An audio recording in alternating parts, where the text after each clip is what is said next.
हम लोग कोणीय वर्ण विक्षेपण के बारे में पढ़ेंगे। ये हम लोग 12वीं क्लास के लिए बहुत इंपॉर्टेंट टॉपिक है। कोणीय वर्ण विक्षेपण कहता है क्या? जैसे मान लीजिए प्रिज्म हो गया, ये प्रिज्म पर अगर हम श्वेत प्रकाश डालते हैं, प्रिज्म पर श्वेत प्रकाश डालते हैं हम लोग, श्वेत प्रकाश डालते हैं, तो प्रिज्म पर होने के बाद ये 7 कलर में अलग अलग बढ़ जाता है। हम जानते हैं कि 7 कलर में अलग अलग बढ़ जाता है, तो 7 कलर में से 2 कलर ले लेना है। जो 7 कलर बढ़ता है ना, इसमें से कोई 2 कलर लेना है। अगर प्रिज्म में नहीं रहता, ध्यान रखिएगा, प्रिज्म में नहीं रहता, ये जो किरण है ये इसी तरह आगे बढ़ जाता, आगे बढ़ जाता।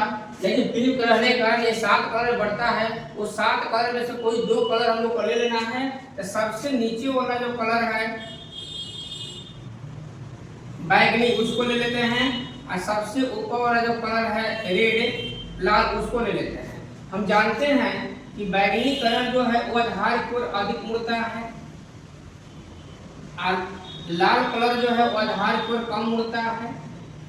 ये हो गया लाल और ये हो गया बैगनी, और दोनों की ओर पीछे बढ़ाएंगे।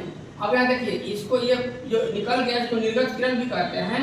इसको पीछे अगर बढ़ाते हैं ऐसे, उसी लाइन में डॉट बढ़ाना है इससे, यहाँ जो कोण बनता है उसको विचलन कोण कहते हैं, जिसको डेल्टा मानते हैं। और रेड कलर है तो डेल्टा आर कर लेंगे, ठीक है। और बैगनी जो है इसको पीछे बढ़ाएंगे इससे, इसको पीछे बढ़ाएंगे इससे, तो दोनों जाकर कहीं मिल जाएगा। ये जो बनेगा, इसका जो विचलन कोण बनेगा, इसको हम लोग डेल्टा भी कहेंगे। और यहाँ जो कोण बन गया ना, इसी को हम लोग कहते हैं कोणीय वर्ण विक्षेपण क्षमता, जिसको हम लोग थीटा से डिनोट करते हैं। बुझा गया? यानी कि जब 2 कलर को पीछे बढ़ाते हैं और दोनों कलर जहाँ जाकर मिल जाता है, उसको कहते हैं कोणीय वर्ण विक्षेपण क्षमता। देखिए, विक्षेपित प्रकाश के किन्हीं 2 रंग, यानी कि जो विक्षेपित प्रकाश हम लोग का सागरो था, उसमें से कोई 2 रंग लेना है।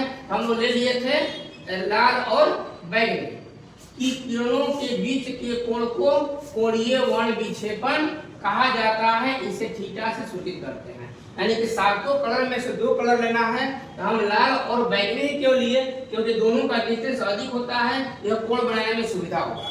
ठीक ना? क्या कर रहा है कि विक्षेपित प्रकाश के किन्हीं 2 रंगों की किरणों के बीच के कोण को, यानी कि दोनों के बीच का जो कोण बनेगा, उसी को कोणीय वर्ण विक्षेपण कहेंगे। यानी कि थीटा बराबर डेल्टा भी माइनस डेल्टा आर कहेंगे। डेल्टा भी मतलब बैगनी रंग के लिए ये विचलन, डेल्टा आर मतलब लाल रंग के लिए विचलन। अब हम जानते हैं, पीछे पढ़े हैं कि बैगनी रंग के लिए विचलन क्या होता है, म्यू भी माइनस 1 इंटू आर ए। ये क्या है? ये प्रिज्म कोण है, ठीक है। और डेल्टा आर मतलब लाल रंग के होता है म्यू आर माइनस 1 इंटू ए, ठीक है। यानी डेल्टा वाई लिखे हैं। डेल्टा वाई मतलब बीच का कलर पीला है, ये पीला कलर को बीच का कलर कहते हैं, तो म्यू वाई माइनस 1 इंटू ए हो जाएगा। अब यहाँ देखिए फॉर्मूला में थीटा का वैल्यू था हम लोग का, तो थीटा इक्वल टू क्या था?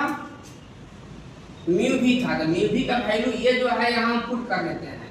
यहाँ हो जाएगा हम लोग का म्यू भी माइनस 1 इंटू ए हो जाएगा, फिर माइनस चिन्ह है, और यहाँ म्यू आर डेल्टा आर का मान रख लेते हैं, तो म्यू वाई माइनस 1 इंटू ए हो जाएगा। इसको कैलकुलेशन करेंगे तो और फॉर्मूला बन जाएगा। यानी कि देखिए आगे म्यू भी माइनस 1, इसमें से ए कॉमन ले लेते हैं, इसमें से ए कॉमन, यहाँ भी ए है, यहाँ भी ए कॉमन ले लेते हैं, तो म्यू भी माइनस 1 बच गया। ये माइनस चिन्ह है, तो अंदर का चिन्ह बदल जाएगा, ये माइनस म्यू आर हो जाएगा, या माइनस था तो प्लस 1 हो जाएगा। तो माइनस और प्लस कैंसिल हो गया, यानी कि थीटा इक्वल टू हो जाएगा हम लोग का ए म्यू भी माइनस म्यू आर। ये भी हम लोग का विचलन, ये जो हम लोग का था ना कोणीय वर्ण विक्षेपण, तो कोणीय वर्ण विक्षेपण का हम लोग का ये भी फॉर्मूला हो जाएगा, और कोणीय वर्ण विक्षेपण का हम लोग का ये भी फॉर्मूला हो जाएगा। ये दोनों का कोणीय वर्ण विक्षेपण के लिए फॉर्मूला। अब देखते हैं अगला टॉपिक हम लोग का है वर्ण विक्षेपण रहित विचलन। इसका भी यही फिक्र पर चलेगा, इसलिए एक वीडियो में 2 समझा रहे हैं।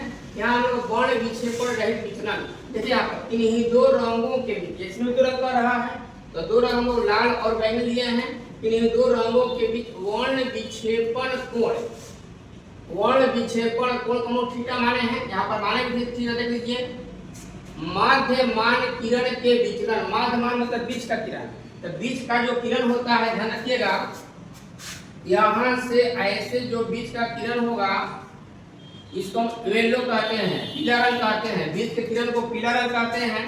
ठीक है, यहाँ डेल्टा वाई दिए हैं कि अनुपात को वर्ण विक्षेपण क्षमता कहते हैं। इसे ओमेगा से सूचित किया जाता है, यानी omega equal to theta by बीच का कोण जो है ना डेल्टा वाई लिखते हैं हम लोग। अब यहाँ पर देखिएगा, ध्यान समझिएगा, यहाँ पर थीटा का जो वैल्यू ये वाला था, ये थीटा का वैल्यू पुट कर देते हैं, हमारा एक फॉर्मूला बन जाएगा omega equal to delta v minus delta r by delta y। ये भी हम लोग का ओमेगा फॉर्मूला बन गया, ये भी हम लोग का ओमेगा फॉर्मूला बन गया।